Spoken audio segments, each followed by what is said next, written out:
হযরতে হুসাইন তার ছোট্ট বাচ্চাটাকে বুকের মধ্যে নিয়ে ওই দিকের জালেমদেরকে বললেন, এই যে দেখো আমার ছোট্ট বাচ্চাটার দিকে একবার দেখো, আমাকে কি তোমরা চিনতে পারো না? আমি রাসূলের নাতি হুসাইন। আমার ছোট্ট বাচ্চাটা আজকে 3 দিন হয়ে যায়, খাবার নাই, পানি নাই, মায়ের বুকের দুধ পাই না, এক চুল্লু পানি মাত্র আমার এই ছোট্ট বাচ্চাটাকে দাও। কথাটা মুখ থেকে বের হতে দেরি, সঙ্গে সঙ্গে ওই দিক থেকে বিষাক্ত একটা তীর এসে ওই বাচ্চার বুকে গাঁথতে দেরি নাই।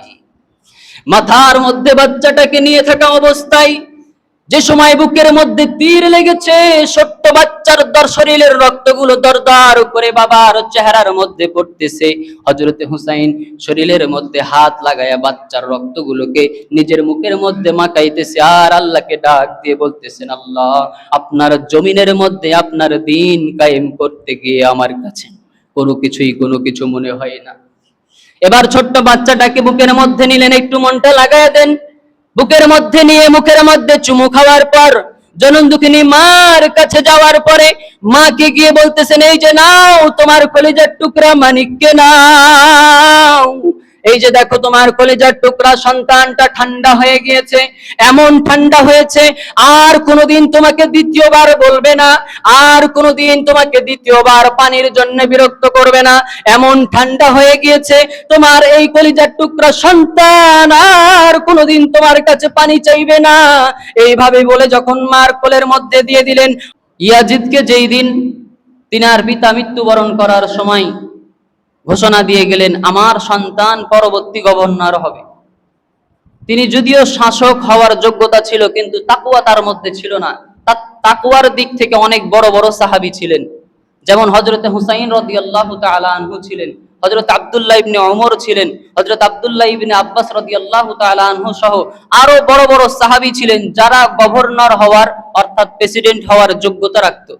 তাদেরকে না দিয়ে তিনি তিনার সন্তানের কেবলমাত্র দেশ শাসনের যোগ্যতার দিকে দেখে তাকে শাসক বানিয়ে দিলেন। তিনি মৃত্যুবরণ করার সঙ্গে সঙ্গে খবর চলে গেল মদিনার মধ্যে হযরতে হুসাইনের কাছে। হযরতে হুসাইনের কাছে সংবাদ গেল, ইয়াজিদকে গভর্নর বানিয়ে দিয়েছেন তিনার পিতা। তিনি সঙ্গে সঙ্গে অস্বীকার করে বসলেন যে ইয়াজিদের খেলাফত কোনোদিনও মেনে নিতে পারবো না, কেননা বাবা মরে যাবে তার সন্তানকে রাজত্ব দিয়ে যাবে, তার সন্তান মরে যাবে তার সন্তানকে রাজত্ব দিয়ে যাবে, এভাবে কিয়ামত পর্যন্ত চলতে থাকবে আর মানুষ সাধারণ জনসাধারণ জুলুমের মধ্যে পড়েই থাকবে। এইটা কোনোদিনও আমি হুসাইন মেনে নিতে পারি না। তিনি সরাসরি প্রতিবাদ করার জন্য কুফার দিকে রওনা দিবেন। তিনি সরাসরি প্রতিবাদ করার চিন্তা করলেন। ওইদিকে মদিনার মধ্যে কুফার থেকে নিয়ে বারবার চিঠি লিখছে হযরতে হুসাইনের কাছে, হুসাইন রাদিয়াল্লাহু তাআলা আনহু, আপনি কুফায় চলে আসুন। কুফায় আমরা সমস্ত মানুষ, লক্ষাধিক মানুষ কুফার মধ্যে আছি, আমরা সবাই আপনার হাতে বায়াত গ্রহণ করে ইয়াজিদের সঙ্গে যুদ্ধ করব। হযরতে হুসাইন যে সময় বের হবে, বড় বড় সাহাবী প্রত্যেকে হযরতে হুসাইনকে বললেন, আপনি খবরদার কুফায় রওনা দিবেন না, তারা আপনার পিতাকে যেইভাবে হত্যা করেছে, শাহাদাত বরণ করিয়ে দিয়েছেন, আপনাকেও সেইভাবে তারা হত্যা করবে। তিনি সবার কথা শুনতেছেন, কিন্তু চিঠির কোনো শেষ নাই, চিঠি আসতেই আছে। তিনি সরাসরি কুফায় না গিয়ে চিন্তা করলেন, আগে মদিনার থেকে মক্কায় যাই, এরপরে চিন্তা করা যাবে। মদিনার থেকে যখন মক্কায় যাবে, হযরতে আব্দুল্লাহ ইবনে ওমর রাদিয়াল্লাহু তাআলা আনহু তিনার সামনে দাঁড়িয়ে গিয়ে বলতেছেন, আপনি কোথায় যাইতেছেন? কুফায় যান নাকি? বলে, না, কুফায় যাব না, মক্কায় যাব। পরে মক্কায় যাওয়ার পরেও কুফায় যাবেন নাকি? বলে, সেইটা এখন বলতে পারি না, আল্লাহ জানে কি হবে। বলে, আপনি খবরদার কুফায় যাওয়ার চিন্তা করবেন না, তারা যতগুলো চিঠি দিচ্ছে, চিঠির ভাষা ভালো, কিন্তু এর উদ্দেশ্য আমি বুঝতে পারতেছি অনেক খারাপ। মক্কার মধ্যে চলে গেলেন।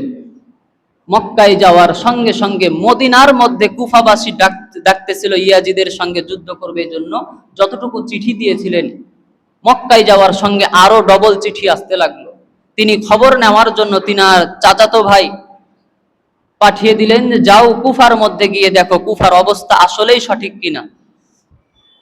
তিনি যখনই কুফার মধ্যে গেলেন, তিনার চাচাতো ভাই যাওয়ার সঙ্গে সঙ্গে একসাথে এক বৈঠকে 12,000 কুফাবাসী তিনার হাতে হাতে খেলাফত গ্রহণ করলেন, তিনার হাতে ঐক্যবদ্ধ হলেন যে আমরা ইয়াজিদের সঙ্গে যুদ্ধ করব, আপনি তাড়াতাড়ি হযরতে হুসাইনকে ডাক দেন। এই যে চিঠিটা তিনি লিখে দিলেন 12,000 লোকের কথার উপরে হযরত হুসাইনের কাছে চিঠি লিখে দিলেন। তার চাচতো ভাই খোঁজ নেওয়ার পরে বলেন তো এতক্ষণ পর্যন্ত কুফা ভালো ছিল না? ভালো ছিল। তিনি খোঁজ নেওয়ার পরে লিখে দিলেন, হুসাইন রাদিয়াল্লাহু তাআলা আনহু, আপনি নিশ্চিন্তে কুফাতে আসতে পারেন, কুফার সব মানুষ আপনার অপেক্ষায়। বাস্তবেই তারা ইয়াজিদকে গভর্নর হিসাবে মানতে চায় না। চিঠিটা চলে গেছে, অর্ধেক রাস্তা চলে যাওয়ার সঙ্গে সঙ্গে এইদিকে কুফার যেই প্রেসিডেন্ট ছিল, মানে খলিফা ছিল, তাকে চেঞ্জ করে একজন জালেমকে প্রেসিডেন্ট বানিয়ে দেওয়া হলো, যেন হযরত হুসাইনকে যে কোনো মূল্যে হত্যা করা যেতে পারে। উবাইদুল্লাহ বিন জিয়াদ এই ব্যক্তিকে যখন কুফার গভর্নর বানিয়ে দিল, এতটাই অত্যাচারী একজন শাসক ছিল তিনি, সঙ্গে সঙ্গে তিনি কুফায় এলান করে দিলেন, হুসাইনের পক্ষ থেকে তার যে দূত, তার চাচাতো ভাই আসছিল, তাকে ধরে নিয়ে আসো। খোঁজ করা হলো, এর বাড়ি ওর বাড়ি আত্মগোপন করতে করতে একদিন ধরা পড়েই গেল। তাকে সোজা নিয়ে গিয়ে প্রেসিডেন্ট যেই জায়গার মধ্যে থাকে সেই জায়গার ছাদে নিয়ে তার গলার থেকে মাথাটা আলাদা করে দিয়ে দেহটাকে জমিনের মধ্যে ফেলে দিল। জোরে বলেন নাউজুবিল্লাহ। যখন চাচতো ভাইকে ধরে নিয়ে যাওয়া হচ্ছিল, তখন তিনি গোপনে একজনকে কানে কানে বলতেছিলেন, দয়া করে আল্লাহর রাসূলের নাতি হুসাইনকে আমি বারবার অনুরোধ করে ডেকে ফেলেছি, চিঠি দিয়ে দিয়েছি, আপনি একটু দয়া করে তাড়াতাড়ি তার কাছে সংবাদ পৌঁছায় দেন যে কুফার অবস্থা অনেক খারাপ, তিনি যেন আর না আসে। এই দ্বিতীয় চিঠিটা পৌঁছতে আরো অনেক দেরি হয়ে গেল। একটা চিঠি পৌঁছতে 7 থেকে 10 দিন সময় লাগে কুফার থেকে মক্কায়, ঘোড়াতে করে অথবা উটের উপরে করে এই চিঠি যাইতো আগে। হযরত হুসাইন রওনা দিয়ে দিয়েছেন। 2 মুহররম তিনি কারবালা নামক জায়গার মধ্যে পৌঁছলেন। সে জায়গার মধ্যেই উবাইদুল্লাহ ইবনে জিয়াদ লোক পাঠায়া দিয়া তাদেরকে কারবালাতেই আটকায়া দিলেন, আর সামনে যাইতে পারবা না। একেবারে 2 তারিখ থেকে 5 তারিখ পর্যন্ত, 7 তারিখ পর্যন্ত তিনি বারবার এই 5 দিন বুঝানোর চেষ্টা করলেন, হযরতে হুসাইন রাদিয়াল্লাহু তাআলা আনহু, আমরা তোমাদের সঙ্গে যুদ্ধ করার জন্য আসি নাই, আমরা 72 জন ব্যক্তি নিয়ে আসছি, তার মধ্যে 32 জন মহিলা শিশু আর 40 জন মাত্র পুরুষ। আমরা তোমাদের জন্য যুদ্ধ করার জন্য আসি নাই, আমাদেরকে একবার কুফায় যেতে দাও। সেখানেই তাদেরকে আটকায়া দেওয়া হলো, বলে দেওয়া হলো উবাইদুল্লাহ বিন জিয়াদ আপনাকে তার খেলাফত মেনে নিতে বলেছে, অথবা আপনাকে গ্রেফতার করতে বলেছেন। তিনি বলেছেন, কোনোদিনও জীবন থাকতে আমি অন্যায় মেনে নিতে পারি না। জোরে বলেন সুবহান। জিহাদ শুরু হবে। এই বাক্যটা, এই সংবাদটা যখনই কুফার ওই জালেম প্রেসিডেন্টের কাছে পৌঁছায় দেওয়া হলো, 72 জনের মোকাবেলা করার জন্য 6000 সৈন্য পাঠিয়ে দিলেন তিনি। বলেন তো 72 জন, তার মধ্যে 32 জন মহিলা এবং শিশু, এদের সঙ্গে 6000 লাগে, কতটা ভয় ছিল অন্তরে। 6000 দিয়ে পাঠিয়েছে।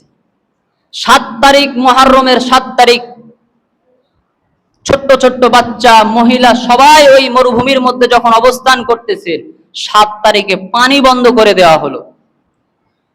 চিন্তা করে দেখেন, যেই রাসূলের নাতি, আল্লাহ রাসূল বলেন, আমি আমার হুসাইনের শরীরের এমন কোন অংশ নাই যে অংশের মধ্যে আমি আমার ঠোঁটটা ঠেকাই না। হযরতে হুসাইনের চেহারা রাসূলের চেহারার মতো ছিল। হযরতে হুসাইন রাদিয়াল্লাহু তাআলা আনহুকে 7 তারিখে যখন পানি বন্ধ করে দেওয়া হলো, সমস্ত মানুষগুলো রোদরে পিপাসার কারণে পানি নাই, খাবার নাই। 10 তারিখ হয়ে গেল, ফজরের নামাজটা পড়তেছে। ফজরের নামাজের পরে এবার যুদ্ধ হবে, ওইদিকে ওই সৈন্যগুলো চলে আসছে। যুদ্ধ করতে করতে যখন ফজরের নামাজের পর যুদ্ধ শুরু হয়েছে, এইদিকেও মুসলমান ওইদিকেও মুসলমান। হযরত হুসাইন যুদ্ধ করতে করতে 40 জন ব্যক্তিকে নিয়ে যুদ্ধ করতেছেন। জোহরের আগে আগে প্রত্যেকেই শাহাদাত বরণ করলেন। হযরত হুসাইন যখন দেখলেন আমি ছাড়া আর কারবালার প্রান্তে কেউ নাই, এবার তিনি চলে গেলেন নিজের কামরার মধ্যে। যাওয়ার পরে বিবিকে ডাক দিয়ে বলতেছেন, ও আমার প্রাণের বিবি, সবাই আল্লাহর রাস্তায় শহীদ হয়েছে, কেবলমাত্র আমি বাকি আছি। জীবনের শেষ বিদায়টা তুমি আমাকে দিয়ে দাও, জীবনের শেষ বিদায়টা আমাকে দাও। আর কোনোদিন তোমার সঙ্গে দ্বিতীয় কথা হবে না, আর কোনোদিন তোমার সঙ্গে দ্বিতীয়বার দেখাও হবে না। স্ত্রী চোখের পানি ফেলতেছে আর ডাক দিয়ে বলতেছেন, প্রাণের স্বামী, আমি কোনোদিনও আপনাকে আল্লাহর দিন কায়েমের জন্য বাধা দিব না, আমি কোনোদিনও আপনাকে শাহাদাত বরণ করতে বাধা দিব না। তবে আমার একটা চাওয়া, আমার কলিজার টুকরা ছোট্ট সন্তানটা আজকে 3 দিন হয়ে গেল, খাবার নাই, পানি নাই, আমি মায়ের বুকের মধ্যে দুধ নাই, আপনি একটু তার পানির ব্যবস্থা করে দিন। হযরত হুসাইন তার ছোট্ট বাচ্চাটাকে বুকের মধ্যে নিয়ে ওই দিকের জালেমদেরকে বললেন, এই যে দেখো আমার ছোট্ট বাচ্চাটার দিকে একবার দেখো, আমাকে কি তোমরা চিনতে পারো না? আমি রাসূলের নাতি হুসাইন। আমার ছোট্ট বাচ্চাটা আজকে 3 দিন হয়ে যায়, খাবার নাই, পানি নাই, মায়ের বুকের দুধ পাই না, এক চুল্লু পানি মাত্র আমার এই ছোট্ট বাচ্চাটাকে দাও। কথাটা মুখ থেকে বের হতে দেরি, সঙ্গে সঙ্গে ওই দিক থেকে বিষাক্ত একটা তীর এসে ওই বাচ্চার বুকে গাঁথতে দেরি নাই। মাথার মধ্যে বাচ্চাটাকে নিয়ে থাকা অবস্থায় যে সময় বুকের মধ্যে তীর লেগেছে, ছোট্ট বাচ্চার শরীরের রক্তগুলো দরদর করে বাবার চেহারার মধ্যে পড়তেছে। হযরতে হুসাইন শরীরের মধ্যে হাত লাগায়া বাচ্চার রক্তগুলোকে নিজের মুখের মধ্যে মাখাইতেছে আর আল্লাহকে ডাক দিয়ে বলতেছেন, আল্লাহ, আপনার জমিনের মধ্যে আপনার দ্বীন কায়েম করতে গিয়ে আমার কাছে কোনো কিছু মনে হয় না। এবার ছোট্ট বাচ্চাটাকে বুকের মধ্যে নিলেন, একটু মনটা লাগায় দেন। বুকের মধ্যে নিয়ে মুখের মধ্যে চুমু খাওয়ার পর জনন দুঃখিনী মার কাছে যাওয়ার পরে মাকে গিয়ে বলতেছেন, এই যে নাও তোমার কলিজার টুকরা মানিককে নাও, এই যে দেখো তোমার কলিজার টুকরা সন্তানটা ঠান্ডা হয়ে গিয়েছে, এমন ঠান্ডা হয়েছে আর কোনোদিন তোমাকে দ্বিতীয়বার বলবে না, আর কোনোদিন তোমাকে দ্বিতীয়বার পানির জন্য বিরক্ত করবে না, এমন ঠান্ডা হয়ে গিয়েছে তোমার এই কলিজার টুকরা সন্তান আর কোনোদিন তোমার কাছে পানি চাইবে না। এইভাবে বলে যখন মার কোলের মধ্যে দিয়ে দিলেন, হযরত হুসাইন এসে আবার যুদ্ধ শুরু করে দিলেন। 1000 সৈন্যের মতো শরীরে শক্তি নিয়ে যুদ্ধ করতেছেন, কিন্তু 6000-এর সঙ্গে আর কতক্ষণ যুদ্ধ করতে করতে এক পর্যায়ে যখন শরীরটা ঠান্ডা হয়ে গেল, যুদ্ধ করতে করতে এক পর্যায়ে কাফেরদেরকে দুরভিত করে দিলেন। পানিটা যে সময় খালি হয়ে গেল, নদীর কিনারার মধ্যে গেলেন, হাঁটু পর্যন্ত নেমে গেলেন। হযরত হুসাইন পানি দেখার পরে হাতের মধ্যে চুল্লুতো করে যে সময় পানিটা নিয়েছেন, তৃষ্ণার্ত 3 দিন থেকে পানি নাই, এইদিকে সকাল থেকে দুপুর পর্যন্ত জিহাদ চলতেছে, কলিজাটা শুকায় গিয়েছে। হাতের মধ্যে পানি নিয়ে যখন মুখের মধ্যে দিতে যাবে, হঠাৎ করে মনে হলো, আরে আমার কলিজার টুকরা সন্তানটারে আমি বাবা হয়ে পানি দিতে পারি নাই, আমার কতগুলো সাথীকে আমি পানি দিতে পারি নাই, শহীদ হয়ে গিয়েছে, আজকে আমি কিভাবে একা একা পানি পান করব? পানিগুলো হাত থেকে পড়ে গেল। হযরত হুসাইন এসে আবার যুদ্ধ শুরু করে দিলেন। এক পর্যায়ে শরীরটা যখন ঠান্ডা হয়ে গেল, আর কতক্ষণ চলবে যুদ্ধ, মাথাটারে নিচের দিকে লাগায়া জায়গার মধ্যে বসে গেলেন। সমস্ত ওই দিকের শত্রু দলগুলো এসে হযরত হুসাইনকে ঘিরে ফেলেছেন, কিন্তু কেউ তার শরীরের থেকে মাথাটা আলাদা করতে সাহস করতে পারে না। তারিখের কিতাবের মধ্যে আছে 130টারও উপরে তীর তার ওই সময় তার শরীরের মধ্যে এই দিক থেকে ঢুকে ওই দিক দিয়ে বের হয়ে আছে। 40 থেকে 50টা বল্লমের আঘাত তার শরীরের মধ্যে ওই সময়। এমন একজন বীর এমনিতেই মাথাটা নিচের দিকে লাগায়া এমনিতেই জমিনের মধ্যে ঠান্ডা হয়ে পড়ে নাই। 130টা, যেখানে একটা যুবককে একটা বিষাক্ত তীর দিলে সঙ্গে সঙ্গে জায়গায় মারা যাবে, এই জায়গার মধ্যে তার শরীরের মধ্যে শত শত তীর নিয়ে, শত শত বল্লমের আঘাত নিয়ে তিনিও এখন ঠান্ডা হয়ে বসে আছে। সব দিক দিয়ে দুশমনেরা ঘেরা, কেউ সাহস করতে পারে না, কেননা তারা প্রত্যেকেই জানে হযরতে হুসাইন সাধারণ কোনো ব্যক্তি নয়। এই হযরতে হুসাইন এমন একজন ব্যক্তি জিনার পুরো শরীরের মধ্যে রাসূল চুম্বন দিয়ে গিয়েছে। হযরতে হুসাইন এমন একজন ব্যক্তি, যেই ব্যক্তির ব্যাপারে আল্লাহ রাসূল বলেন, হযরতে হুসাইনকে যে কষ্ট দিল সে যেন আমি রাসূলকে কষ্ট দিই। ওরাও তো মুসলমান, কেউ সাহস করতে পারে না। সীমার নামক একজন জঘন্য ব্যক্তি ওই সময় বলতেছেন, আরে তরবারি কারে হত্যা করতেছে না হত্যা করতেছে, শত্রুকে একবারই কতল করার সুযোগ আসে, দ্বিতীয়বার আসে না। হাতের মধ্যে তরবারিটা নিয়ে মাথার চুলটারে টেনে ধরে গর্দানের মধ্যে একটা কোপ দিয়ে হযরতে হুসাইনের মাথাটাকে আলাদা করে দিয়েছেন। জোরে বলেন নাউজুবিল্লাহ। ওই সময় হযরতে হুসাইন রাদিয়াল্লাহু তাআলা আনহুকে যে সময় হত্যা করে দেওয়া হলো, ওইদিকে মদিনার মধ্যে রাসূলের এক স্ত্রী হাউমাউ করে কান্না করতেছেন। একজন সাহাবী এসে ডাক দিয়ে বলতেছেন, আপনি কেন কান্না করেন? বলে আজকে একটু আগে আমি দেখলাম, স্বপ্নের মাধ্যমে দেখলাম আমার স্বামী, আমার প্রাণের রাসূল আমার কাছে আসছেন। রাসূলের দাড়ির মধ্যে ধুলা লাগানো, রাসূলের চেহারাটা জীর্ণ শীর্ণ, রাসূলের চোখ দিয়ে পানিগুলো বেয়ে বেয়ে পড়তেছে। রাসূলকে আমি জিজ্ঞাসা করলাম, ওগো রাসূল, আপনি কান্না করতেছেন কেন? রাসূল আমার উত্তর দিয়ে বলতেছেন, ও আমার প্রাণের স্ত্রী, আমি একটু আগেই দেখে আসলাম আমার কলিজার টুকরা হুসাইনকে কারবালার ময়দানে কিছু নামধারী মুসলমান তার গর্দানটাকে আলাদা করে দিয়ে ঘোড়ার পা দিয়ে খেলাইতেছে। চিন্তা করেন, আল্লাহ রাসূল স্বপ্নের মাধ্যমে তার স্ত্রীর কাছে এসে তিনিও কান্না করতেছেন। যে সময় হযরতে হুসাইনের মাথার থেকে গর্দানটা আলাদা করবে, হযরতে হুসাইন ওই সময় তাদের কাছে তার পরিচয়টা আরো স্পষ্ট করে দিয়ে বলতেছিলেন, ও ভাই, তোমরা যারা আমার মাথা নেওয়ার জন্য এই জায়গার মধ্যে আসছো, তোমরা কি আমি হুসাইন সম্পর্কে জানো না? আমি হুসাইন রাসূলুল্লাহর নাতি, আমি হুসাইনের রক্ত তোমরা কেন নিতে চাও? হযরতে হুসাইন মোটেও জিহাদের জন্য সেখানে যাই নাই। মৃত্যুর আগ মুহূর্তেও তাদেরকে বারবার বোঝানোর চেষ্টা করেছেন যে আমি জিহাদের জন্য আসি নাই, আমি রাসূলের নাতি, তোমরা কেমন করে আমার গর্দান আলাদা করবে? কেউ মানে নাই। গর্দানটাকে, মাথাটাকে যে সময় নিয়ে গিয়ে উবাইদুল্লাহ বিন জিয়াদের পায়ের কাছে রেখেছেন, ওই সময় তার জবানের দিকে পা বাড়িয়ে দিয়ে লাঠি দিয়ে হযরতে হুসাইনের ঠোঁটের মধ্যে আঘাত করতেছে। আল্লাহ রাসূলের একজন সাহাবী তখন ওই জায়গার মধ্যে উপস্থিত ছিলেন। তিনি তখন বলতেছেন, উবাইদুল্লাহ বিন জিয়াদ, এতক্ষণ পর্যন্ত যা করলা সব অনেক কষ্ট করে মেনে নিয়েছি, তবে এখন যেটা করতেছো তুমি মনে রাখো এটা তোমার আল্লাহ সহ্য করবে না। তুমি এমন একজন ব্যক্তির ঠোঁটের সঙ্গে অপমানিত করতেছো, এমন একজন ব্যক্তির ঠোঁটের মধ্যে লাঠি দিয়ে ঠোকা দিতেছো, যে ঠোঁটের মধ্যে আল্লাহর রাসূল এমন কোনো দিন নাই, এমন কোনো রাত নাই যে তার ঠোঁট মোবারক ওই ঠোঁটের সঙ্গে ঠেকায়।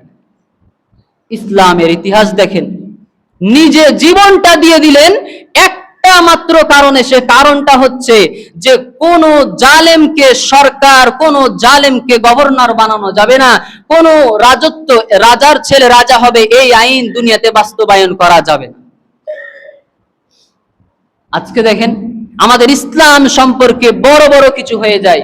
আজকে বলা হচ্ছে এলাকার মধ্যে সে গান বাজালো তো তোমার কি, এলাকার মধ্যে সে মদ খেলো তো তোমার কি, এলাকার মধ্যে সে জেনা করলো তো তোমার কি, আজকে তোমার কি? এই প্রশ্নের উত্তরটা হযরতে হুসাইনের কাছ থেকে চান, হযরতে হুসাইনের জীবনী থেকে শিখেন।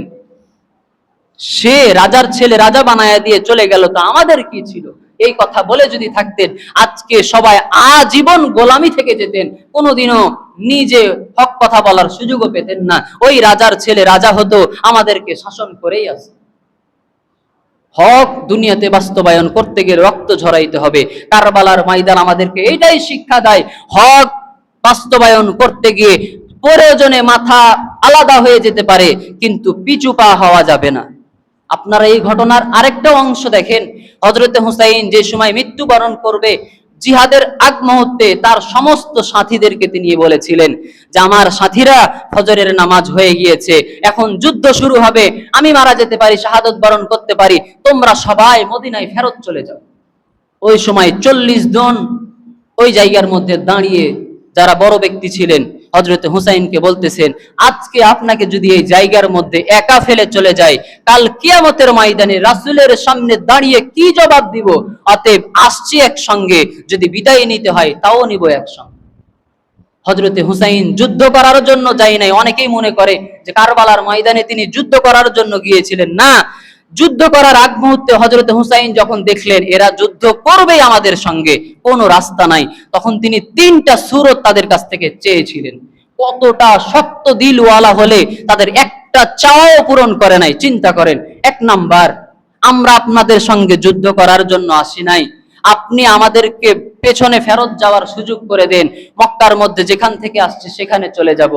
2য় নাম্বার, যদি এইটাও সুযোগ করে না দেন তাহলে আমাদেরকে সুযোগ করে দেন, আমরা যুদ্ধে লিপ্ত হব না, অন্য কোন মুসলিম দেশের মধ্যে আমরা চলে যাব, এরপরেও আমরা যুদ্ধ চাই।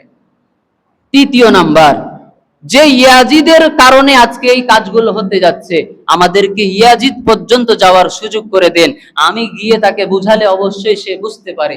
তিনোটার কোনোটাই তারা মেনে নেয় নাই। তাদের উদ্দেশ্যই ছিল ওই যে বললাম, কুফার ভালো গভর্নর খলিফাকে নামায়া দিয়ে একজন জালেমকে উঠাইয়া দিলেন যে তুমি কুফারে আজকে থেকে খলিফা হয়ে গেলা। সেই ঘোষণা দিয়েছিল হযরতে হুসাইনের মাথাকে আমার কাছে এনে দিতে হবে।